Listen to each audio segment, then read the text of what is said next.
All right, ladies and gentlemen, welcome back to the LASTCAR Fantasy Racing Championship Series as we head to the Geico 500 at the biggest, the baddest track, Talladega Super Speedway, for this weekend's 500-miler. A lot of interesting storylines building up for this weekend. We're going to see how they play out. And to begin it, we're going to start with the 47-lap qualifier where the top 9 drivers are going to transfer into the main event. So let's see how they line up. On the pole, Matt DiBenedetto in the number 83 for BK Racing. Landon Castle was last in the 500. He was very good here last fall at Talladega. Let's see what we can do in the number 40 for Hillman Smith Motorsports. David Gilliland in the number 38, second here in the spring of 2013. Chris Buescher, his teammate, back in the number 34 for Front Row Motorsports. Brian Scott is back in the 33 alongside Michael Annett in the number 46 for H. Scott Motorsports.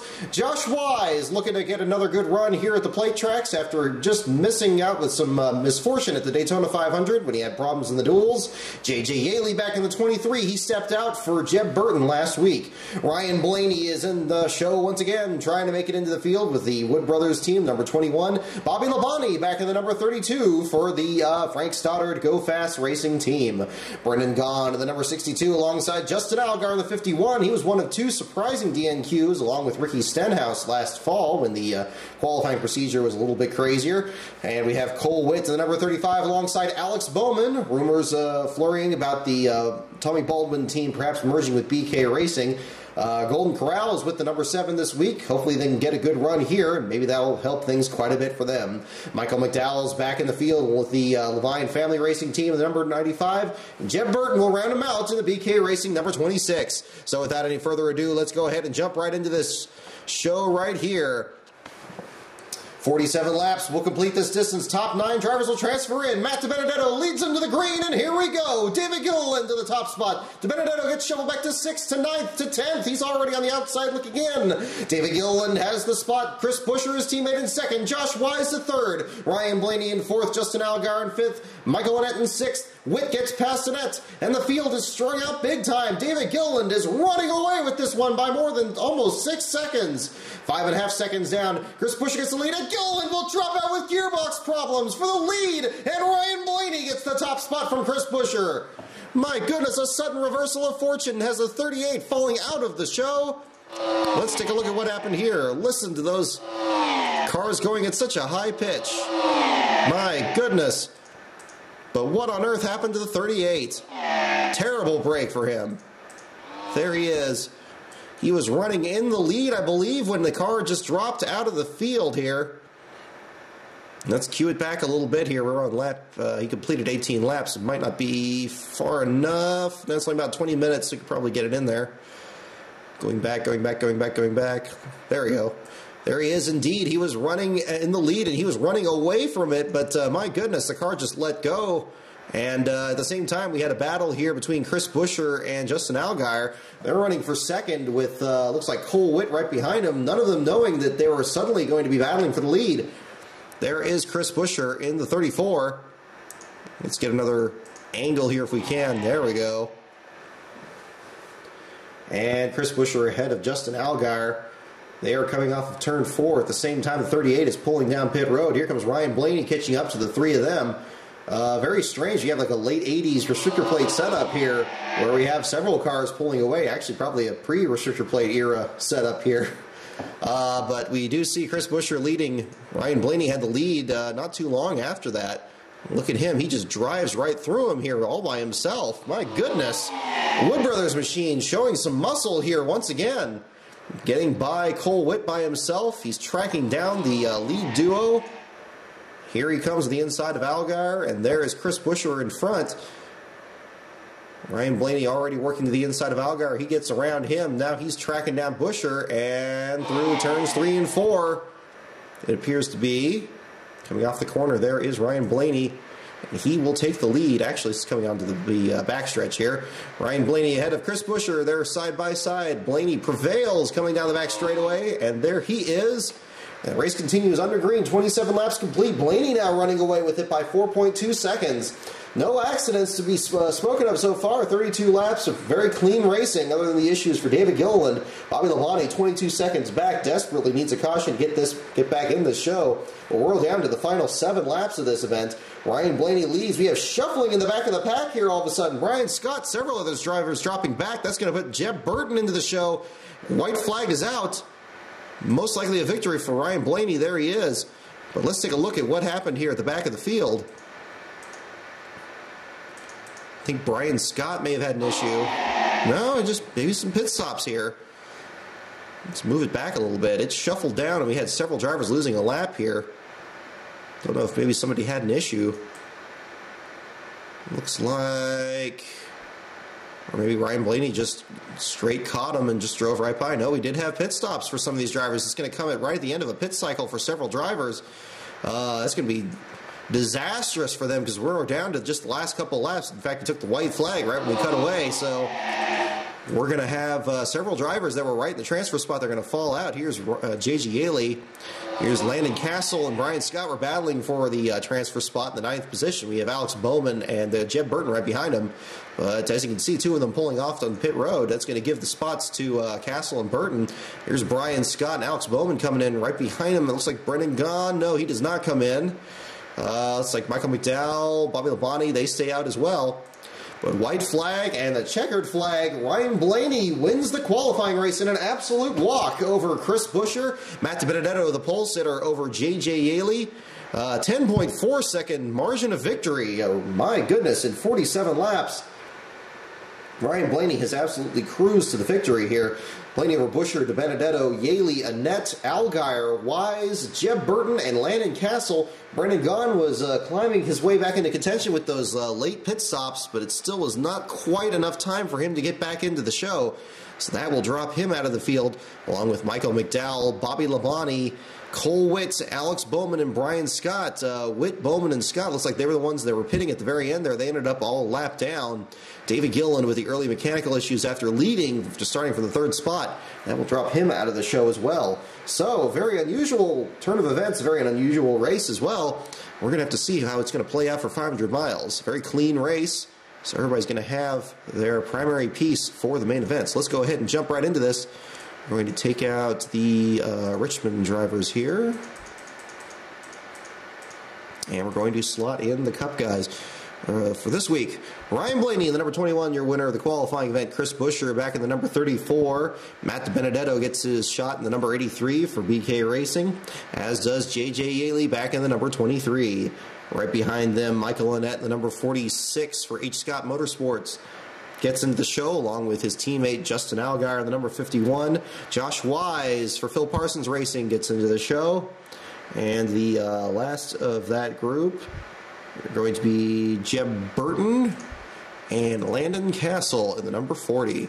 So good runs for all of them. It's going to be very interesting to see which of them can make it through the carnage or lack thereof and win what will be a very unusual race at Talladega. Actually, let me go ahead and do this as well. Go ahead and use the weather that we have here.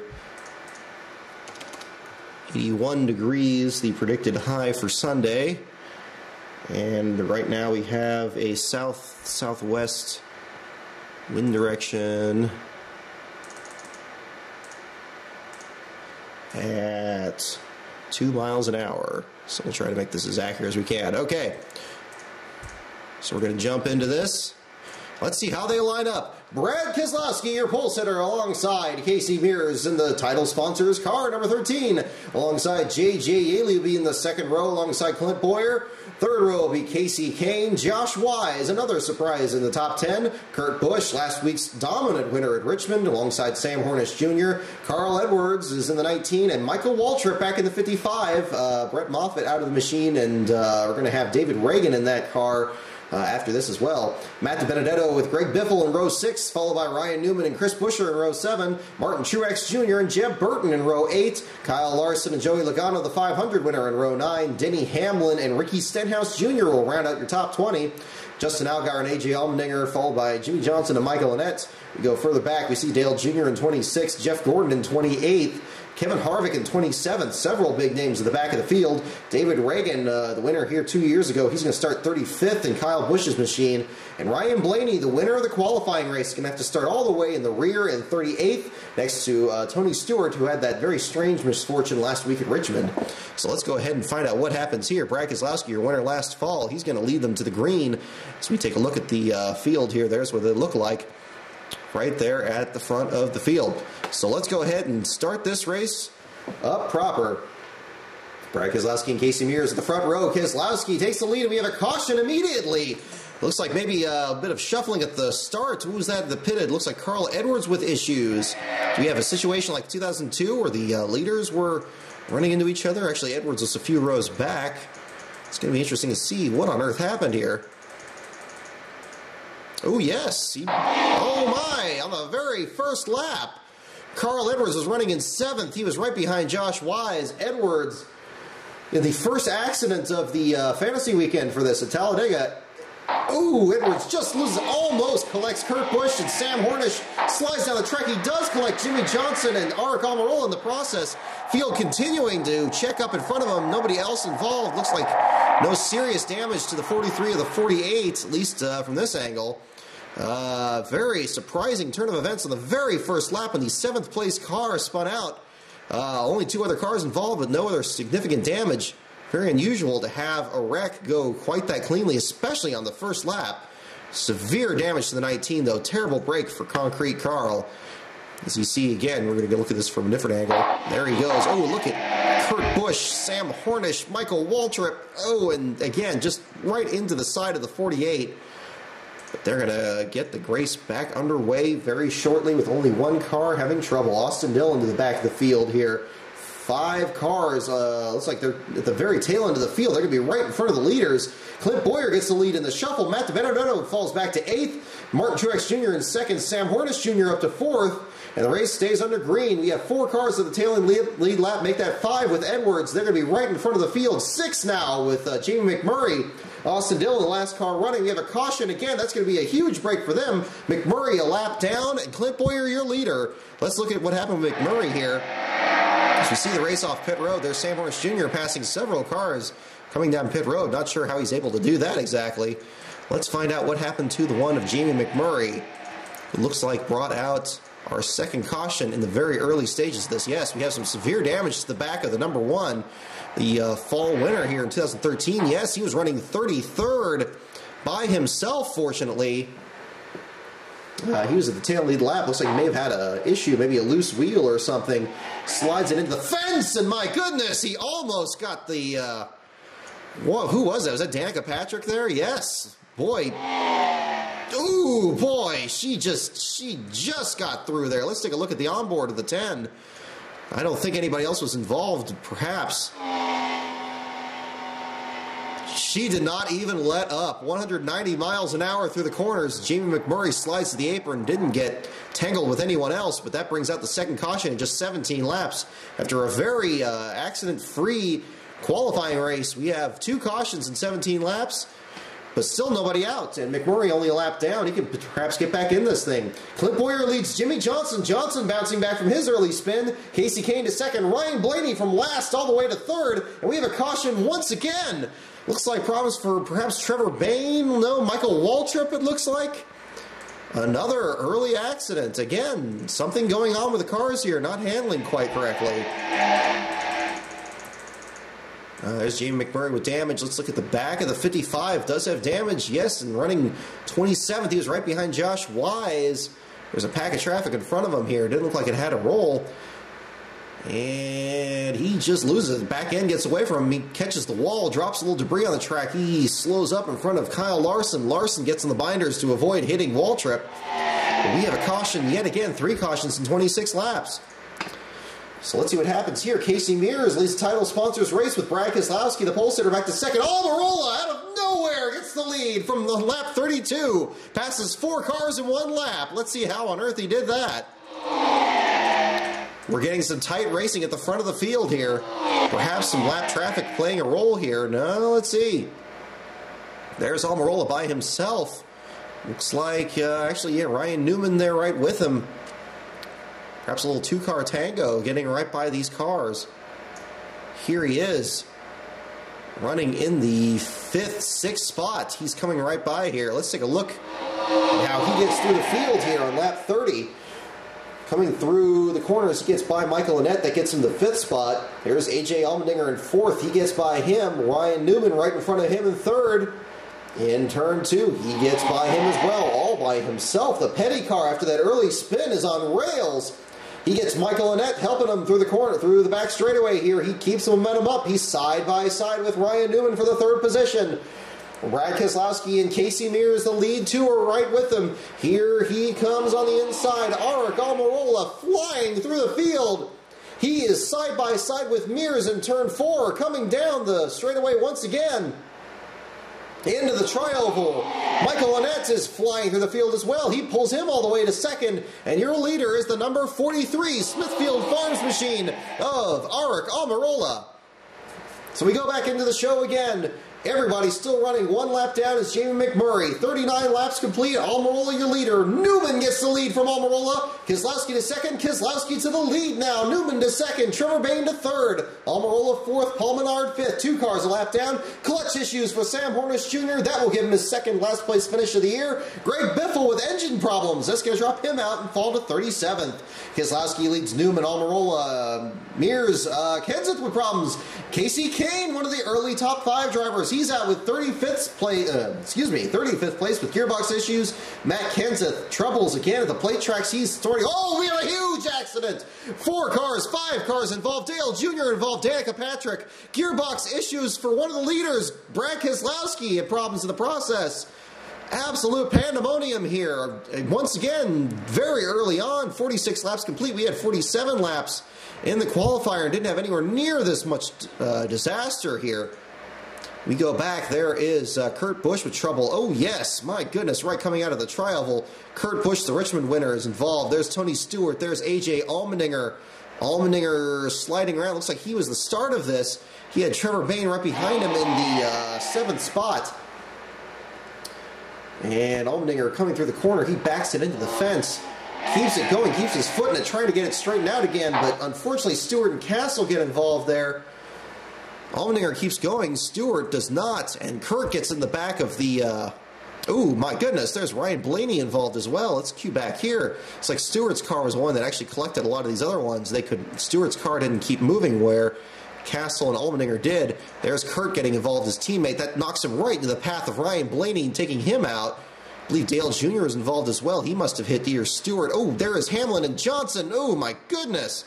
Camera switches right when a wreck happens here. There is Danny Hamlin with severe damage there. And, ooh, everybody's sliding through. There's Dale Jr. sliding backwards through the wreck. That's when he gets involved here. Danica Patrick, huge involvement in the accident. After missing that early wreck, there's Matt DiBenedetto getting involved. The wreck just keeps piling up. And, ooh, Danica got right in the back of DiBenedetto, knocked her out of the race. Dale Jr., and there's, oh my goodness, absolute disaster for a lot of these cars. Actually, it's to the point where Castle is catching up to the wreck a second time when several more cars were involved. Actually, Castle just getting going again, excuse me. There's Stewart. Go up to the blimp cam here and find out what on earth happened. There's the, ooh, actually, it's not a very good shot there. The wall is covering him up there. There's Ryan Blaney sliding to the inside. Yes, that's Blaney in the 21. Ooh, your winner of the qualifying race gets completely taken out there. Only 64 laps into the show. Danny Hamlin not clear. Jimmy Johnson just dodges it. There goes, oh, and DiBenedetto got into Stewart. Stewart brought DiBenedetto into Junior. Oh, my goodness, an absolute chain reaction. DiBenedetto knocked into Stewart. That knocked him right into Junior. Junior had nowhere to go.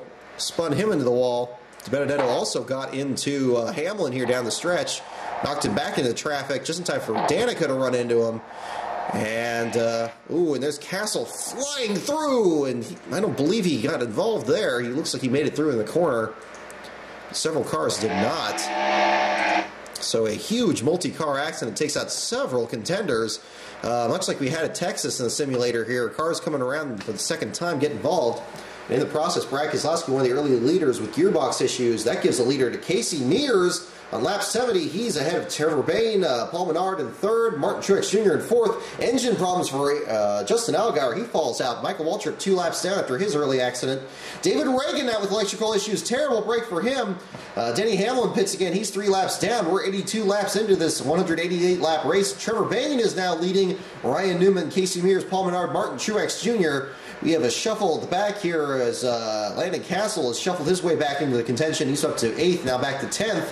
Joey Logano in 20th, 27.3 seconds back. A.J. Allmendinger to the back end. Tough break for Aric Almirola. He had that dominating move early. Electrical issues are going to knock him out after 26 laps. And we have 86 laps to go with Trevor Bayne leading Ryan Newman. Newman to the lead now. Paul Menard to second. Trevor Bayne to third. Jeb Burton has shuffled his way to third into the top 5. And we have pit stops cycling through once again. 110 laps complete. Burton to the lead. Kurt Busch out with engine problems in his damaged machine. Field shuffles around, and Paul Menard is now your front runner. Jeb Burton in second. Ryan Newman third. Jimmy Johnson fourth. Clint Bowyer fifth. Casey Mears back to 6th. Landon Castle in 7th. Austin Dillon to 8th. Martin Truex Jr. is flying through the field. He's up to the 5th spot now, but 9 seconds back. Gearbox issues for Kyle Larson are going to drop him out. Denny Hamlin 7 laps down. He just now gets by him, looks like, and we have a caution on lap 130 with Ryan Newman up front. And we have somebody else blowing up front here. Who is that? That looks like Denny Hamlin's damaged car. Yes, indeed, Denny Hamlin with more issues on the 11 after that early accident.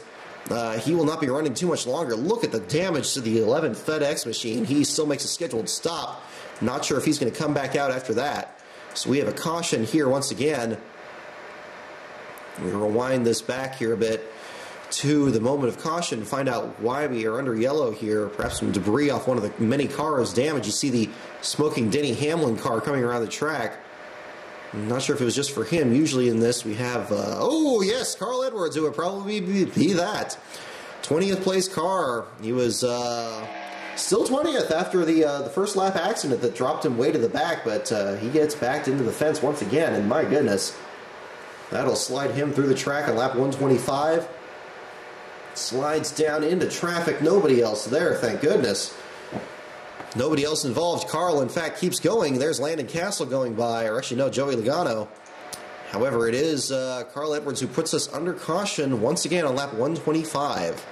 Pit stop cycle through. Paul Menard retains the lead over his teammate Ryan Newman. Clint Bowyer's been up there all day. He is Austin Dillon, who has come from the back of the field. He's up to 4th. Casey Mears, one of the outside pole sitter car. He is up to 6th now with Martin Truex Jr. around him. Paul Menard, your leader. Ryan Newman in 2nd. Clint Bowyer in 3rd. Austin Dillon 4th. Martin Truex in 5th. Make that 4th. Newman to 2nd. Menard still your leader. As we close in on the final stages, Newman gets around his teammates. Menard back to 2nd. Bowyer to 3rd. Truex 4th, Castle to 5th now. Trevor Bayne to 6th. Jimmy Johnson 7th. Josh Wise 8th. Jeb Burton 9th. Casey Mears rounds out your top 10 with J.J. Yeley right behind him. 3 seconds now the lead between Newman and Menard, and Newman trying to pull away, as we've seen a number of drivers do this weekend here. Suspension issues for Jimmy Johnson. That's going to take him out of the event to the closing stages after his very eventful run. He's going to drop out of the race and end up 22nd. Menard takes a lead back on lap 169. Menard to the lead over Newman. Truex is up to 3rd. He's lurking, but he's 5 seconds back. Castle to 2nd as we have pit stop cycling through again once under green. 176 laps complete. We're down to the final 10 laps. Pit stops have cycled through with Menard now ahead of Newman. Castle up to 3rd. Jeb Burton to 4th. J.J. Yeley is teammate in 5th. Will somebody get up there and deal with Paul Menard? Or will Menard lead the final 2 laps and take the victory? He will! Paul Menard, your victory, your winner here at the Geico 500 at Talladega. Ryan Newman in 2nd, Landon Castle in 3rd, Jeb Burton in 4th, J.J. Yeley hangs on to 5th, Trevor Bayne in 6th, Martin Truex Jr. in 7th, another top 10 for him, Clint Bowyer in 8th, Casey Mears in 9th, and Josh Wise muscled his way into the top 10 here at the Talladega Superspeedway. A lot of early accidents, a lot of early cautions spread out the field. There's Stenhouse, Jeff Gordon, Joey Logano, Kevin Harvick up from 27th to 14th. Michael Annett was challenging for the lead early when Aric Almirola was making his move. He still comes out 15th. Jamie McMurray had some damage. He still ends up 19th. Carl Edwards involved in 2 cautions, ends up 20th still. ahead of Michael Waltrip. They are the only 21 cars to finish the race under power. Everybody else down here, several mechanical issues as well as the accidents. Jimmy Johnson, the first car not to finish, along with Denny Hamlin, who had the electrical problem under caution. Kyle Larson, Kurt Busch, the Richmond winner. Ark Almirola, one of the early leaders. David Reagan, Justin Allgaier, Brad Keselowski, the pole sitter, ends up 29th. With gearbox problems, Dale Jr. involved in the biggest accident of the day, as well as Danica Patrick, Matt DiBenedetto, Ryan Blaney, and Tony Stewart. Gearbox issues for Casey Kane dropped him to the bottom 5 here, as well as Matt Kenseth, Greg Biffle, and Sam Hornish Jr., the first retiree after 46 laps with clutch issues on the Richard Petty machine. So we have 5 cautions, 15 lead changes, the margin of victory, 2.457 seconds, and the time of the race, 176 minutes. A very challenging race, a very difficult result, and a very wide margin of victory for this type of race. Paul Menard over his teammate Ryan Newman. So as we look at the field, there's Austin Dillon, there's Jeb Burton. As we go up through the field, Paul Menard, in fact, had the lap machine of Jamie McMurray between him and Ryan Newman, and he took the victory by that much. You can see, it looks like Ryan Newman right there in the background. Indeed, yes, there he is.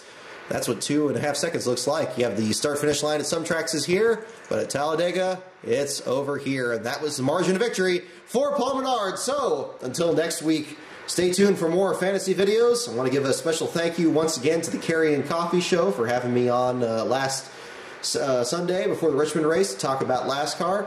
Go ahead and stay tuned this weekend. Should be some interesting storylines for Talladega, both in the Cup and Xfinity Series. And we're going to see what happens. So, until next time, this is Brock Beard signing off.